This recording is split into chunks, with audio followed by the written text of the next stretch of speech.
Gálatas, capítulo 2, a epístola do apóstolo Paulo às igrejas da Galácia, as igrejas que Paulo, Barnabé e Marcos iniciaram na primeira viagem missionária e que eles revisitaram essas igrejas na segunda e na terceira viagem missionárias. Mas Paulo escreveu para essas igrejas esta carta, que é mais provavelmente a primeira das cartas, a primeira das epístolas paulinas.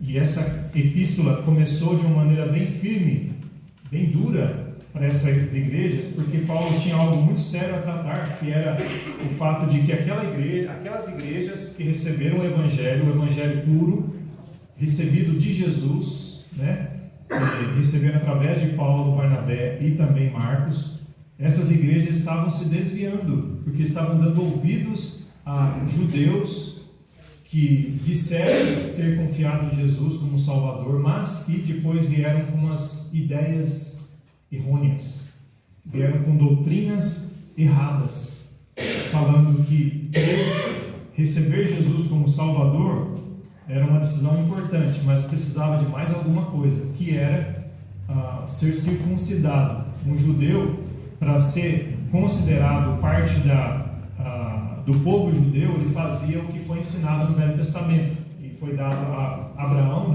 uma marca ao povo judeu, que era a circuncisão. O menino, a criança, nascendo no lar de judeu, eles teriam que circuncidar, era como uma operação de fimose que nós conhecemos aqui na nossa cultura, mas que era feito lá no 8º dia para o judeu e tinha um significado muito importante para fazer parte da nação de Israel.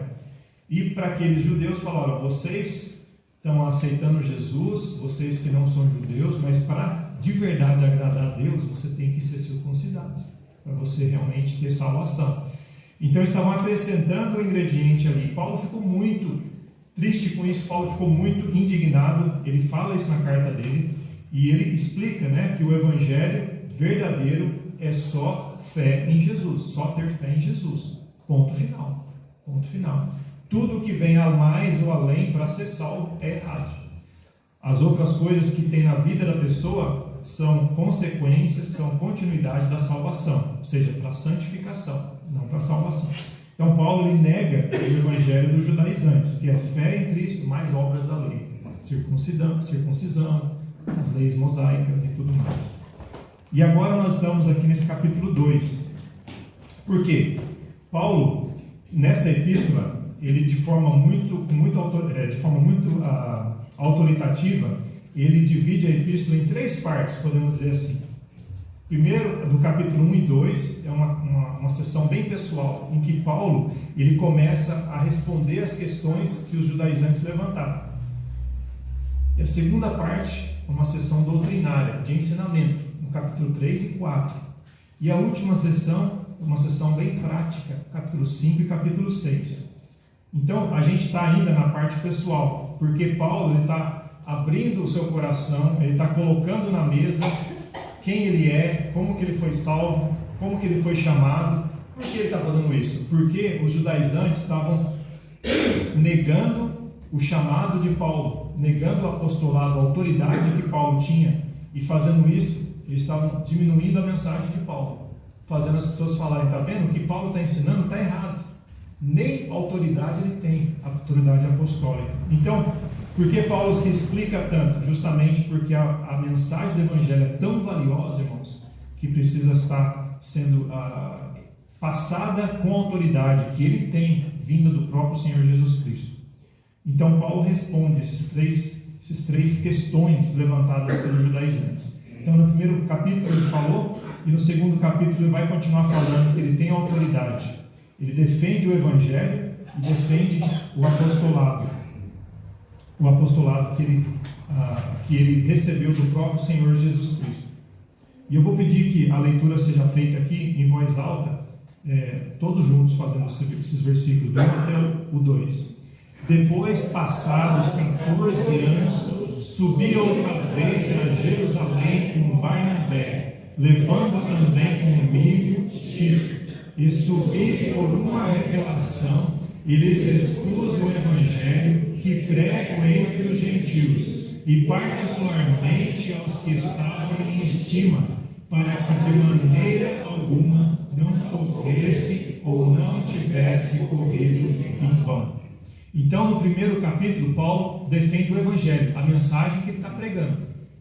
O evangelho é Jesus e o que Jesus fez. Não é nada mais acrescentado por conta da lei mosaica. Se os irmãos abrirem, eu vou pedir que alguém leia em voz alta, no capítulo 1 de Gálatas, versículo 4. Alguém abrindo, já pode ler em voz bem alta, de forma bem clara, para todos prestarem atenção. Gálatas 1, 4. O qual se deu a si mesmo por nossos pecados, para nos livrar do presente século mau, segundo a vontade de Deus, nosso Pai. De forma voluntária, não somente obediente ao Pai, mas também voluntária. Ele quis fazer isso, tá? Ele se entregou por nós, pelos nossos pecados, para nos livrar do presente século mau. E não somente, se os irmãos lerem a carta, não é só desse século mau, mas do inferno, né? De toda a consequência do pecado. Jesus fez isso para nos garantir o acesso ao Pai. E só o que ele fez já resolve, já finaliza toda a questão. Então esse é o evangelho defendido por Paulo, irmãos. É o evangelho que ele recebeu de Jesus na estrada de Damasco. Quando ele perseguia os cristãos, Jesus, perseguido por ele, vem ao encontro, salva e chama Paulo. E agora, ainda no capítulo 1, Paulo, além de defender o evangelho, ele defende a autoridade apostólica, porque, de novo, eles estavam querendo denegrir o apostolado de Paulo. Olha o que diz o versículo 12. Alguém lê em voz alta. Gálatas 1:12. Porque não recebi, nem aprendi de homem algum, mas pela revelação de Jesus Cristo. Então eles estavam chamando Paulo alguém, um farsante, ou no mínimo alguém de segundo grau, segunda categoria, um chamado de segunda categoria. Aí Paulo fala aqui, o que eu entrego para vocês eu recebi do próprio Jesus, não foi de ninguém, não foi terceirizado, não foi de segunda mão, foi diretamente daquele que nos salvou. Ele me salvou e me chamou para essa missão. Então Paulo, fazendo isso, nos ensina hoje, irmãos, até mesmo para a gente defender essa verdade do evangelho nos dias atuais, porque essas doutrinas de judaizantes não acabaram, irmãos, existe até hoje, muitos grupos por aí, né? Pessoas que falam que você tem que crer em Jesus, isso é muito bom, mas você tem que guardar o sábado, você tem que fazer isso, você tem que fazer aquilo, para que você realmente seja salvo. Isso é anátema, segundo o próprio apóstolo Paulo. E se um anjo do céu vier trazer outro evangelho, seja para o fundador dessas religiões, ou para qualquer um aqui, seja maldito, seja anátema, porque Jesus morreu na cruz, não foi um anjo que morreu, foi Jesus, e ele entregou para Paulo esse evangelho puro e cristalino, simples, da graça de Deus. Ou seja, você não merece o evangelho, você não merece a salvação, você foi salvo não porque Jesus olhou para você e falou, olha que bonzinho que ele é, eu estou vendo potencial na vida dessa mulher, na vida desse homem, então eu vou querer ele no meu time. Então eu vou... Não foi esse argumento, irmão. A graça quer dizer que não fizemos nada por merecer. Foi baseado no amor incondicional de Deus. E o que nós fazemos? Respondemos em fé. A fé que diz sim, eu creio. Me arrependo e eu creio. E essa salvação que é a salvação que é esperada do evangelho puro pregado. Então Paulo defende o apostolado dele, ele recebeu de Jesus e ele continua aqui. E não é porque ele recebeu de Jesus que agora ele vai virar as costas para todos os outros cristãos e falar, eu vou viver de forma totalmente independente. Eu vou pregar o evangelho, eu vou plantar a igreja de forma totalmente independente, não preciso de ninguém. Não, irmãos. Paulo vai provar agora que ele tem um respaldo dos outros irmãos em Cristo. Ele tem um respaldo dos outros apóstolos que, iguais a Paulo, foram chamados para o ministério, que receberam o apostolado. Então não é uma competição, é uma cooperação, só que com grupos diferentes. Então agora nós vamos ver aqui o que acabamos, né, de ler, que esses acontecimentos que Paulo fala que depois de 14 anos Paulo subiu a Jerusalém. Então Paulo não aceitou Jesus lá na estrada de Damasco, ele foi direto para Jerusalém para pedir uma aprovação dos apóstolos. Não, irmãos. Ele foi para a Arábia, lembra do domingo passado? Nós falamos, foi para a Arábia, passou um tempo de seminário intensivo com o próprio Jesus, né? Aí depois de 14 anos, ele voltou outra vez,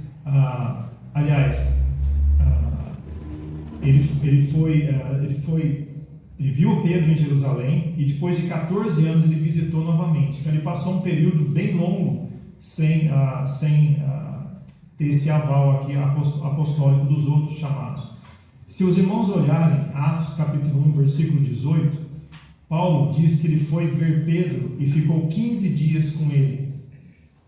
Então foi a primeira visita registrada aqui depois da conversão de Paulo.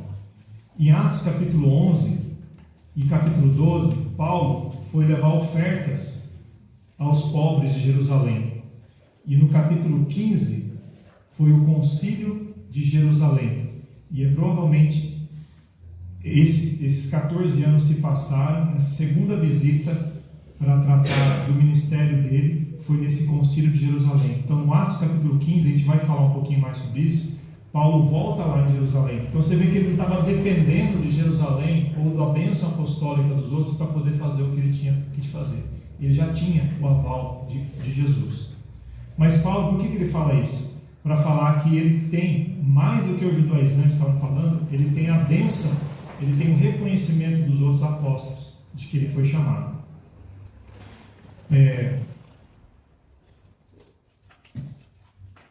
Aqui continua o texto, que ele subiu para Jerusalém com Barnabé e ele levou também a Tito. Por que Paulo leva a Tito para lá? Interessante. Tito é um personagem muito peculiar, porque ele não era judeu. Ele era um gentil que creu em Jesus como Salvador. Se alguém pode ler para nós o versículo, eu tenho aqui o texto, deixa eu achar aqui.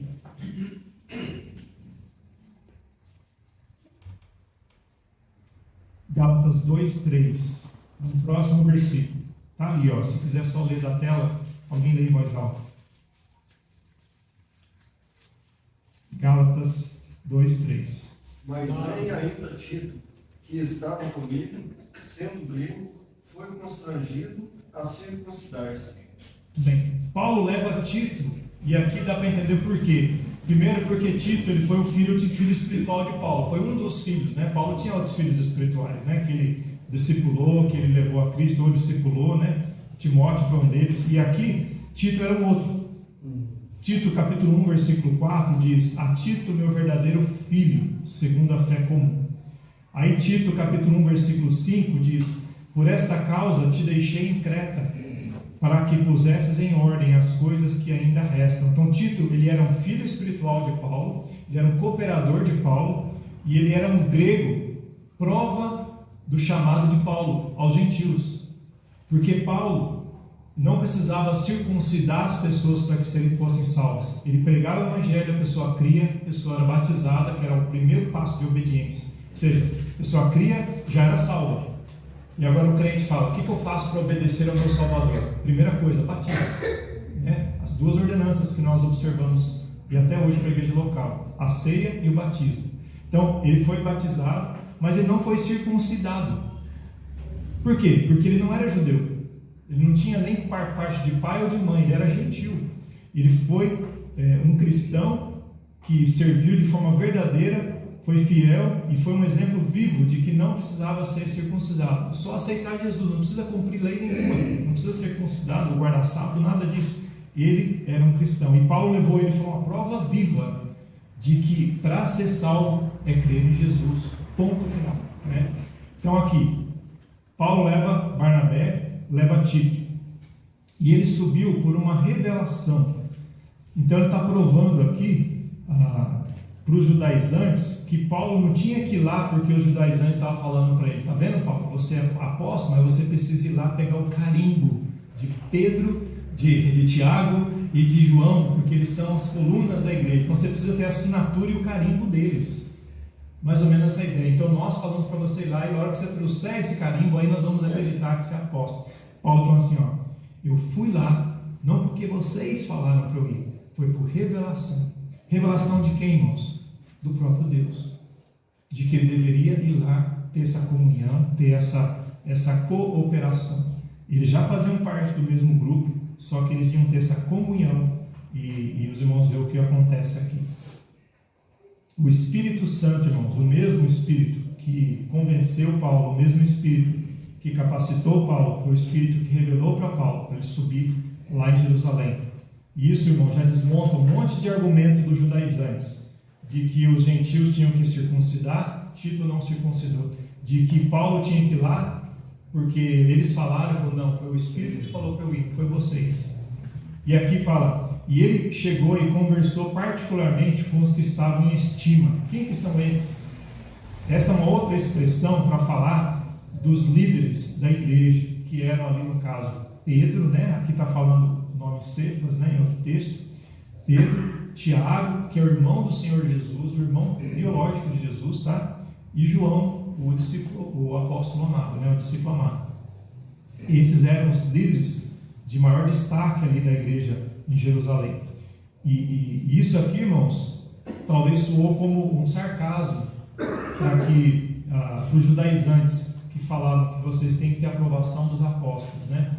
Então Paulo chegou e teve uma audiência direta com os líderes, né? Chegou lá direto com eles. E o que Paulo fez com eles? Expus o evangelho que prego entre os gentios. Paulo falou, olha aqui, ó. Ele não ficou rodeando, ele falou exatamente o que ele fala para os gentios, ele falou para os líderes. E agora? Se Paulo estivesse com um evangelho inferior, de segunda mão, diluído, como os judaizantes estavam falando, esses homens iam falar, não iam? O teu evangelho está diferente, o teu evangelho está errado, o teu evangelho é de segunda linha, né? E por que Paulo fez isso? Foi falar direto com os líderes, com aqueles que podiam falar algo positivo ou negativo, para que de maneira alguma não corresse ou não tivesse corrido embora. Paulo era muito direto, irmão, nas coisas dele. Interessante que tem outros textos que Paulo fala, prossigo para o alvo, né, para o prêmio da vocação. Paulo, ele não era um homem de duas palavras, ele não ficava comendo pelas beiradas, ele olhava uma coisa e ia seguir a reta, irmãos, doa para quem doer, né? Essa era a personalidade de Paulo. Interessante que ele era assim antes de conhecer Jesus. Ele perseguia, né? Ele liderava uma perseguição contra os cristãos. Agora que Jesus salvou, transformou, Deus usou essa personalidade de Paulo, mas transformada para o bem agora, para a glória de Deus, né?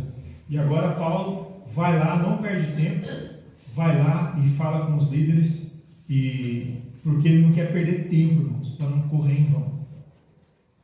O exemplo ponto aqui, além de viajar, o exemplo de Tito, que eu já falei um pouco aqui, né? Nem ainda Tito, que estava comigo, sendo grego, foi constrangido a circuncidar-se. Então, tá vendo? Nem Paulo constrangeu e nem os apóstolos ali constrangeram Tito a circuncidar. Ninguém falou, olha, Tito, você tem que circuncidar. Os judaizantes falaram isso, mas os apóstolos, Pedro, João e Tiago, não falaram isso.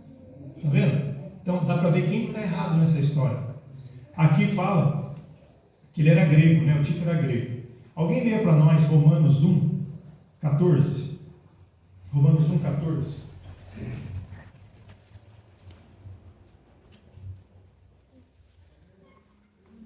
Eu sou devedor tanto a gregos como a bárbaros, tanto a sábios como a ignorantes. Interessante. Paulo ele pregava o evangelho para todo mundo, mas ele é chamado apóstolo dos gentios.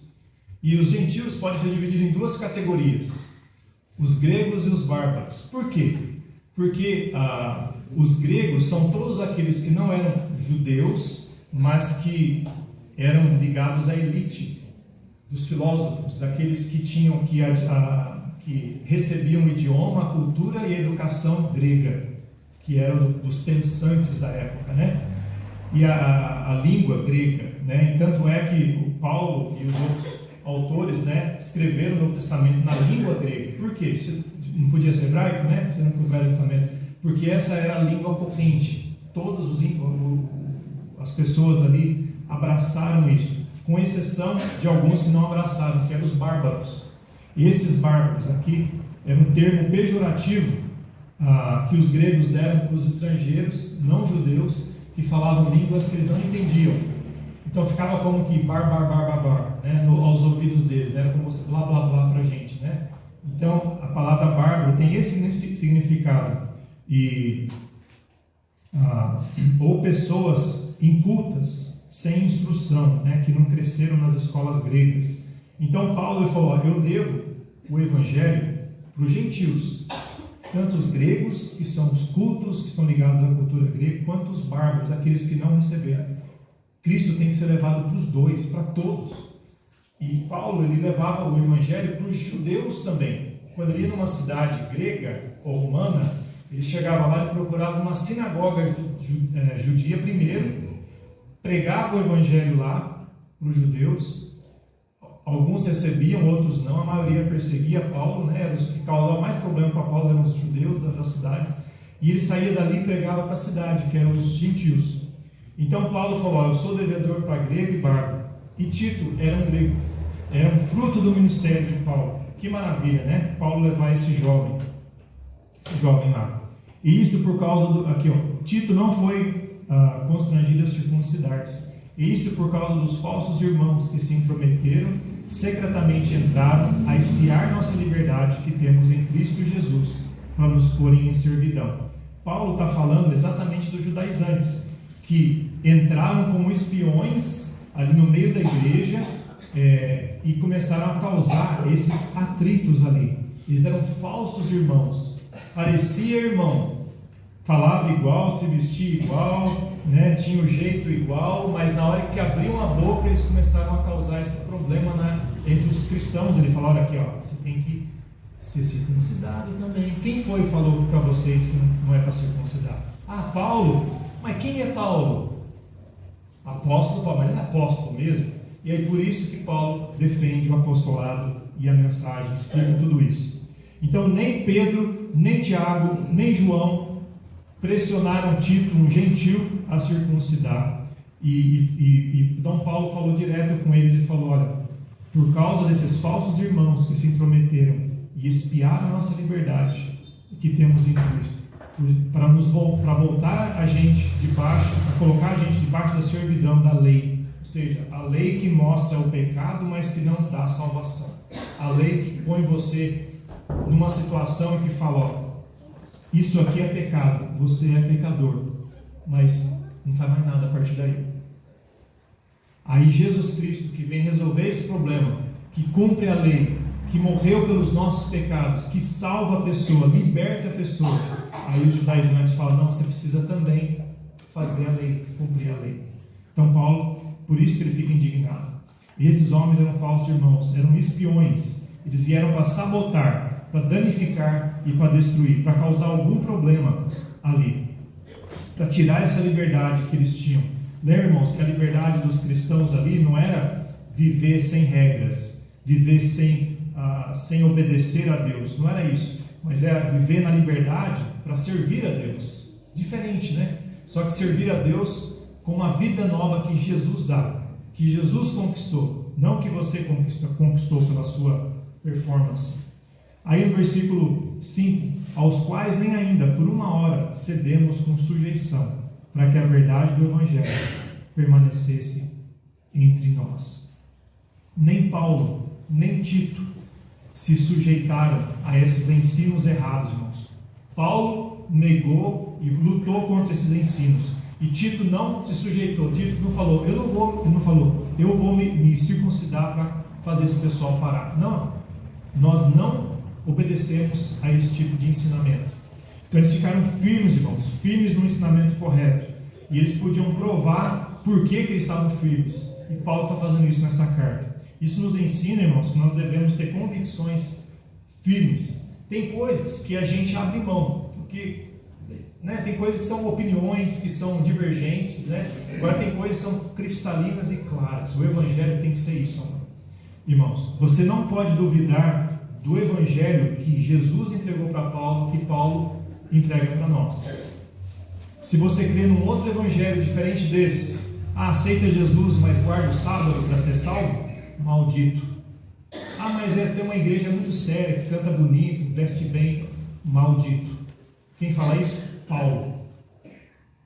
Nenhuma obra acrescentada à obra de Jesus é necessária para a salvação. Amém.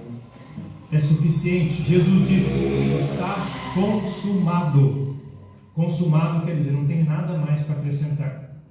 Qualquer tentativa para adicionar a obra de Cristo é você falar: Cristo, o Senhor não é suficiente. O Senhor precisa da minha ajuda para que haja salvação. Então, Jesus Cristo fez o que fez, cumpriu tudo o que o Pai falou, disse: está consumado, mas nós, pecadores, falando: não, mas tem que ter uma ajudinha minha aí, né? Isso é maldito, irmãos, maldito. Aí depois alguém fala: então, eu quero uma igreja dessa, que agora eu faço o que eu quero, aceito Jesus e vivo no mundão, nunca mais piso na igreja. Irmãos, isso é libertinagem. Não é isso que o Evangelho, ou que a Epístola de Gálatas vai nos ensinar no final. Por isso que siga essa linha de pregação, essa sequência de pregação, que você vai entender o que Paulo vai ensinar de forma firme para nós. Nós somos libertos em Cristo, libertos do pecado, libertos da lei, para servirmos a Jesus, para agradarmos a Jesus. E agora eu e você podemos obedecer a Deus do jeito de Deus, por causa de Deus. É isso que o Evangelho faz em nós. Aí o versículo 6 diz: e quanto àqueles que pareciam ser alguma coisa, quais tenham sido no outro tempo, não se me dá.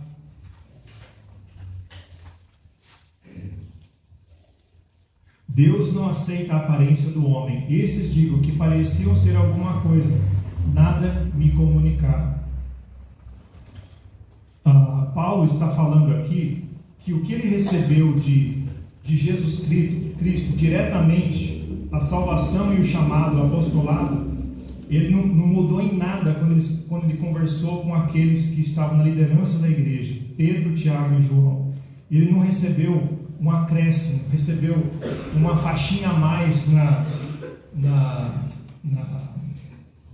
no grau militar, como diz o nome daqueles graus? Patente. Agora que ele conversou com o Pedro, ele vai voltar para o ministério com a patente a mais. Não, Paulo falou: nada me acrescentou. Quando eu conversei com esses líderes, eles não mudaram em absolutamente nada o que eu já recebi de Jesus. Essa ideia não é um desrespeito, irmãos, aqui, mas é uma ideia de colocando as coisas no devido lugar. Né? Aqueles que pareciam ser alguma coisa, que eram os líderes da igreja, né? Eles não acrescentaram, né, nada. A aparência de homens ou os graus, né, de reconhecimento, o status, não acrescentou em nada. Os privilégios únicos dos 12 como apóstolos, né, não tornavam o apostolado de Paulo inferior ou com menos autoridade, porque Paulo veio depois. Paulo chamou ele mesmo de um que veio fora do tempo. Alguém abra 2 Coríntios 12, versículo 11 e 12. 2 Coríntios 12, 11 e 12. E leia bem alto esse versículo. Fui nécio em gloriar-me, vós me constrangeste. Eu devia ter sido louvado por vós, visto que em nada fui inferior aos mais excelentes apóstolos, ainda que nada sou. Os sinais do meu apostolado foram manifestados entre vós com toda a paciência, por sinais, prodígios e maravilhas. Paulo não era um homem que ficava se gabando e pendurando o diploma dele na parede e divulgando para todo mundo, irmãos. Mas Paulo também não se envergonhava de falar disso. Né? Ele é uma pessoa contida.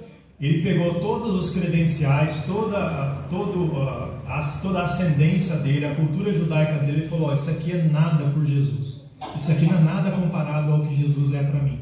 Então eu pego tudo isso aqui, é esterco. Isso aqui é esterco comparado a Jesus para mim. Então o que Jesus me dá vale mais do que tudo. Mas chega uma hora em que Paulo tem que falar: então, olha aqui, ó, eu fui nécio em gloriar-me, ou seja, em falar de mim mesmo, né? Mas vocês me constrangeram a fazer isso. Cheguei num ponto que eu vou ter que falar alguma coisa aqui, ó, porque eu devia ter sido louvado por vós, ao invés de ter sido desrespeitado, mais ou menos isso. A igreja de Corinto também estava tratando Paulo com desdém. Por que Paulo está falando isso? visto que em nada fui inferior aos mais excelentes apóstolos, que Pedro, João e Tiago. Ainda que nada sou. Está vendo? Ele reconhece que não é nada, mas ele falou assim, se você for querer me comparar o nada que eu sou com o que os outros são, que não é nada também, né? Eu não tenho diferença com eles, né? As pessoas valorizam muito, irmãos, a aparência, né? O diploma, o status e tudo aquilo. Esquece de valorizar a salvação genuína, a transformação verdadeira que vem de cima para baixo, né? A transformação que Jesus causa na vida da pessoa. E Paulo falou aqui, os sinais do meu apostolado foram manifestos entre todos, com toda paciência, sinais, prodígios e maravilhas. Então Paulo está falando assim, eu fui para Jerusalém, conversei com os líderes de lá, e quando eu saí de lá nada mudou. Ou seja, eu não mudei minha doutrina, a doutrina que eu recebi de Jesus, nada disso. Então, por que Paulo falou isso? Porque ele foi para Jerusalém para mostrar que ele era igual aos outros. Versículo 7 em diante. Antes, pelo contrário, quando viram que o evangelho da incircuncisão me estava confiado, como a Pedro da circuncisão, porque aquele que operou eficazmente em Pedro para o apostolado da circuncisão, esse operou também em mim com eficácia para com os gentios. Então alguns falam, mas não é errado circuncidar, né, sendo um cristão? Para entender o contexto aqui, irmãos, quando Paulo está falando circuncisão, está se referindo ao ministério aos judeus. E quando está falando a incircuncisão, está se referindo ao ministério aos gentios. Tá? Então Paulo foi chamado para levar o evangelho aos da incircuncisão, aos gentios. E Pedro para levar o evangelho aos da circuncisão, que são os judeus. Mas Pedro pregava para os gentios também. E Paulo pregava para os judeus também. Tá? Mas o foco maior eram esses dois grupos, tá? E conhecendo Tiago, Cefas e João, que eram considerados como as colunas, a graça que me havia sido dada, deram-nos as destras, em comunhão comigo e com Barnabé, para que nós fôssemos aos gentios e eles a circuncisão. Dá para ver a autoridade que Paulo tinha, recebeu de Jesus. Os apóstolos reconheceram realmente, olha aqui, conhecendo eles, né, que eram considerados como a graça que me havia sido dada. Então o que Paulo está falando aqui, irmãos? Os judaizantes me acusaram de que eu prego o evangelho diluído, de que eu não tenho autoridade apostólica. Aí eu fui, depois de 14 anos, lá, e até para mostrar que a gente não compete, mas a gente coopera, conversei com os líderes direto, para não perder tempo, e aí eles reconheceram que eu sou chamado de verdade, que o meu evangelho é o evangelho de Cristo, viram a graça de Deus em mim, e nos abençoaram, e falaram, Deus te abençoe, você realmente é um apóstolo dos gentios, vai Paulo, vai Barnabé, vai continuar essa missão que Jesus deu, e nós vamos ficar aqui pregando em Jerusalém. Então é isso que Paulo está falando, recomendando-nos somente que nos lembrássemos dos pobres, que também procurei fazer com diligência. Na igreja em Jerusalém, na região de Jerusalém, irmãos, havia muita dificuldade, muita pobreza. Tem uma profecia de Ágapo, né, que era um profeta ali que menciona, tem a profecia que está em Atos capítulo 11, verso 28, diz assim: levantando-se um deles, por nome Ágapo, dava a entender pelo Espírito que haveria uma grande fome em todo o mundo.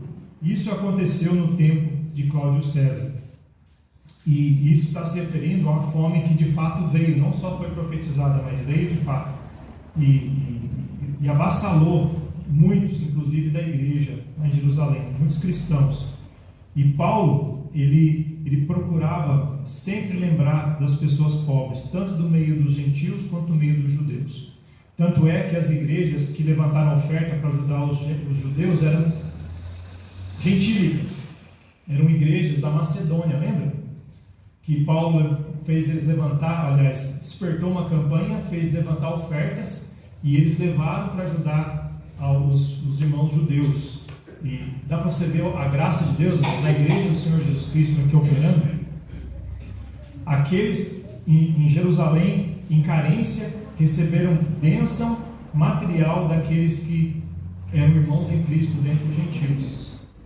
Isso é o Evangelho, é o poder de Deus. Não existem barreiras étnicas, culturais, geográficas, para que a igreja de Cristo cumpra a missão deles. E Paulo aqui foi só lembrado pelos apóstolos: olha, não se esqueça dos pobres, de ajudar. Então aqui você tem uma base até para trabalho social dentro da igreja, mas o foco principal é o evangelho, né? Transforma a pessoa de dentro para fora, mas não ignorarmos as necessidades físicas e temporais. Então Paulo, ele fala desse ministério maravilhoso dele. Então o que aprendemos nesses versículos de 1 até o 10? Que o único meio de salvação é Jesus, tá? Paulo estava certo. O evangelho de Paulo foi pregado, foi recebido por Jesus e pregado fielmente. Os judaizantes estavam errados. Você não acrescenta nada à obra de Jesus. Isso é errado. 1 Timóteo 2,5 diz: há um só Deus, um só mediador entre Deus e os homens, Jesus Cristo, o homem. E eu não posso me colocar como mediador. Um líder de uma religião não pode ser mediador. Uma obra minha não vai cumprir o que Jesus já cumpriu. Aqui diz: o qual se deu a si mesmo em preço de redenção para todos, para servir de testemunho a seu tempo. Atos 16:30. O carcereiro, tirando Paulo e Silas da cadeia, da prisão aberta, diz: senhores, que é necessário que eu faça para ser salvo? Eles disseram: crê no Senhor Jesus Cristo, e será salvo, tu e tua casa. Só isso. Paulo Barnabé falou: você tem que crer e ser circuncidado. Você tem que crer e frequentar uma igreja por 6 meses. Crê no Senhor Jesus, será salvo. Ponto final. Esse é o evangelho de Paulo. Você tem pregado esse evangelho para as pessoas? Um evangelho puro e simples, que não muda no conteúdo, mas que transforma no resultado, transforma a vida das pessoas. Mas e a obediência quer dizer que eu posso? Não, aí vem a vida cristã, santificação, mas a salvação é só em Jesus. Aceitar Jesus, e aí você, com Jesus, vai obedecer a palavra de Deus. Arrependido dos pecados, creia somente em Jesus. Você já fez isso?